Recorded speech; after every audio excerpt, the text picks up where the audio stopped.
Hello అందరికీ, కిచిడి చేయబోతున్నాను. దానికి కావాల్సిన ఇంగ్రీడియంట్స్ అన్ని కట్ చేసుకొని ప్యాన్లో ఆయిల్ వేసుకొని లవంగా, ఇలాచి, దాల్చిన చెక్క, ఆనియన్స్ అండ్ మిర్చి ఇవన్నీ వేసి వేపుకోవాలి మంచిగా.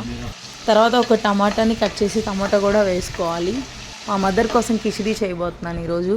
అండ్ ఇదేమో మా ఇంటి దగ్గర మ్యారేజ్ అయితే ఎవరో గిఫ్ట్గా ఇచ్చారు, బాగుందని ఒక క్లిప్ తీశాను.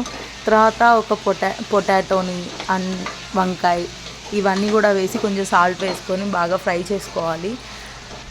తర్వాత దీనిలో కొంచెం అల్లం వెల్లుల్లి పేస్ట్, పసుపు అండ్ రుచికి సరిపడా సాల్ట్ కూడా వేసుకొని ఫ్రై చేసుకోవాలి. కిచిడీలోకి మెయిన్ ఇంగ్రీడియంట్ పెసరపప్పు. సో ఇది కూడా వేసుకొని కాసేపు బాగా ఫ్రై చేసుకొని వాటర్ పోసుకోవాలి సరిపడా. తర్వాత కొత్తిమీర, పుదీనా వేసుకొని మనం నానబెట్టిన బియ్యం కూడా వేసి కుక్ చేసుకుంటే వేడి వేడి కిచిడీ రెడీ అవుతుంది. ఒక ప్లేట్లో తీసుకొని సర్వ్ చేసుకొని తింటే ఆహా సూపర్.